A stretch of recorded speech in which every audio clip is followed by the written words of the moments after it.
Stop scrolling and look at the receipt from your last trip to the grocery store.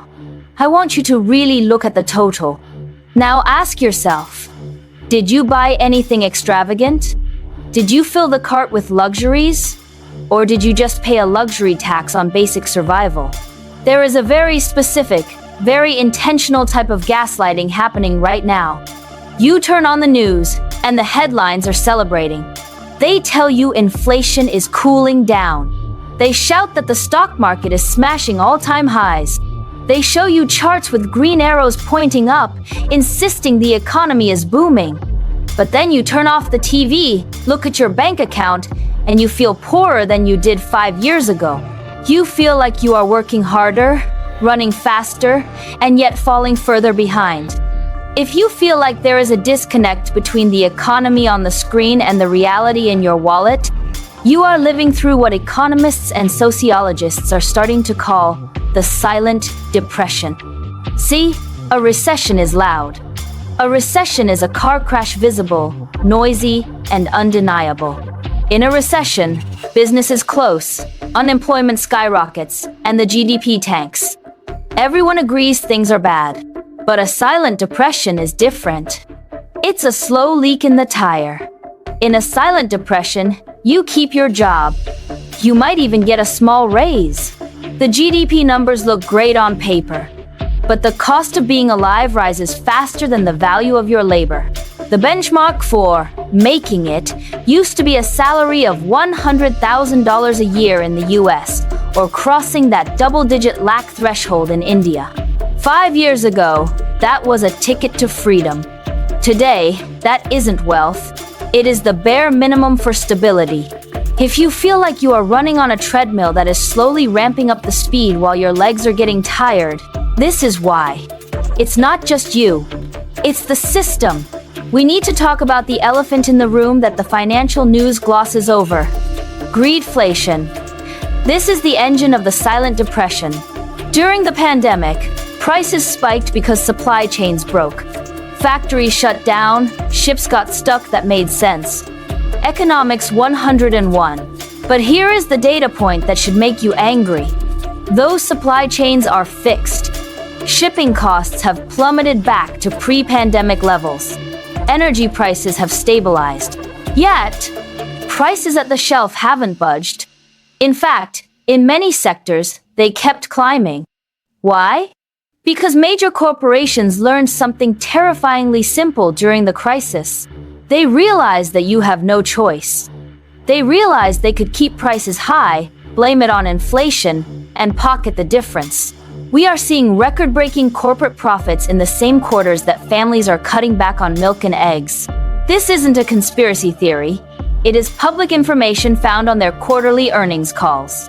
Wealth is being transferred from your savings account to their shareholder dividends, and it's happening every time you tap your card for essentials. But the grocery store is just the daily annoyance. It hurts, but it won't kill your financial future. The real killer, the reason the middle class is mathematically dying, is the housing trap. This is where the American dream and the Indian dream go to die. Let's look at the math, because the math does not care about your feelings. In the 1990s, the average home in the US cost about 3 times the average yearly income. It was a stretch, but it was doable. Today, it is over 7 times the average income. In major Indian metros like Mumbai, Bangalore, or Delhi, the situation is even more dystopian, where a standard 2 BHK apartment can cost 20 to 30 times an average annual salary. Think about what that actually means. Your parents could buy a house on one income, often before they turned 30. You now need 2 high-earning incomes just to qualify for a mortgage that will shackle you for the next 30 years. The ladder to the middle class didn't just get steeper. Someone pulled the bottom rungs off entirely. And it's not just supply and demand. It is institutional money giant investment firms buying up single-family homes to turn them into permanent rentals. They are turning a generation of potential owners into a generation of permanent tenants. You aren't just competing with other families anymore. You are competing with multi-billion-dollar hedge funds. Who do you think wins that bidding war? So, how are we coping with this impossible math? We aren't. We are hallucinating stability through debt. We are witnessing the great debt bubble of the 2020s. Credit card debt has shattered records, hitting trillions of dollars globally. But look closely at what people are buying. They aren't buying luxury yachts or designer bags. They are putting groceries, gas, and utility bills on credit. We are using debt to bridge the gap between our wages and the cost of living. And on top of that, there is a psychological phenomenon kicking in called doom spending. It's the nihilistic logic that says, I will never be able to afford $1 million home. I will never save enough for that 20% down payment, so I might as well buy this expensive coffee, this new phone, or take this trip, because it's the only hit of dopamine I can afford right now. We are financing a lifestyle that our parents could pay for with cash, and we are doing it at 24% interest rates. It is a trap that is incredibly easy to walk into and nearly impossible to crawl out of. This creates a split reality, a K-shaped economy. If you owned assets, stocks, real estate, gold, before 2020, you are doing great. Your net worth has exploded because asset prices inflated. You are on the upper arm of the K, but if you depend on a salary, if you trade your time for money, you are on the downward arm. Your wages have grown arithmetically while your costs have grown exponentially. This is why the news headlines are so confusing. They are reporting on the asset owners, the top of the K, while the rest of the world is silently drowning. The system relies on you staying asleep.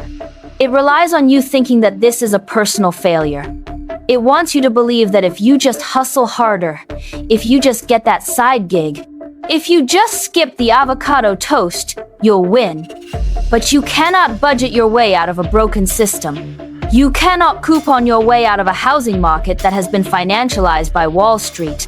The first step to surviving this silent depression is to stop playing by the old rules. The 2026 economy is not the 1990s economy. The traditional path of save cash in a savings account and buy a house is broken because cash is trash in an inflationary environment. We have to acknowledge that the silent depression is real, it is here, and it is structural. The economy isn't failing. It's doing exactly what it was designed to do: funnel wealth upward. So what do you actually do? You have to pivot. You have to stop saving and start investing, even if it's small amounts. Because you need assets that inflate along with the currency. You have to look at skills that cannot be automated or outsourced. You have to build community, because when the system fails, neighbors become the safety net. But most importantly, you have to stop blaming yourself for a struggle that was manufactured for you. Understanding this isn't about being a pessimist.